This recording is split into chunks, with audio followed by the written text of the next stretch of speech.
l'école doit être un sanctuaire dans lequel on ne fait pas rentrer ni des idéologies, ni des politiques, ni des croyances, mais où on instruit les enfants de savoirs fondamentaux et d'un ensemble de savoirs.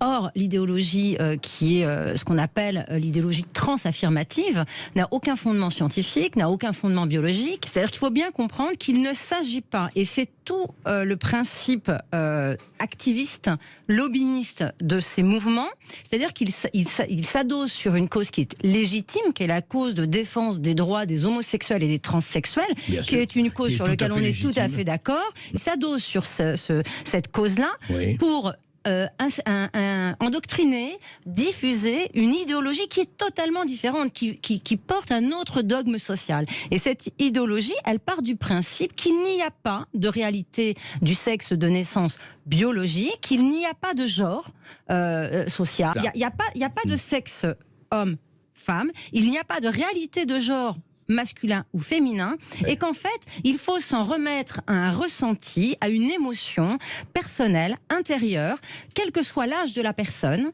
et ce ressenti doit être considéré comme une réalité absolue, inaliénable et non discutable.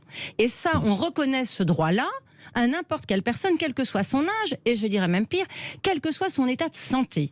C'est-à-dire qu'à un moment où une jeune fille ou un jeune garçon peut avoir des troubles d'identité, comme on l'a tous connu au moment de la puberté, des enfants qui peuvent avoir des pathologies, que ce soit des enfants qui ont des troubles autistiques, des enfants qui ont des troubles d'anorexie, des enfants qui ont des troubles post-traumatiques suite conséquentielle à des violences sexuelles. Ces enfants-là, on sait qu'ils vont avoir une tendance, une influence finalement à ces mouvements-là qui vont leur faire croire qu'en fait, si la souffrance qu'ils ressentent, en fait, elle est due au fait qu'ils ne seraient pas nés dans le bon corps. Et qu'on va leur dire, écoutez, la solution de changer de sexe, de dire que vous avez une dysphorie de genre, finalement, c'est le bonheur garanti.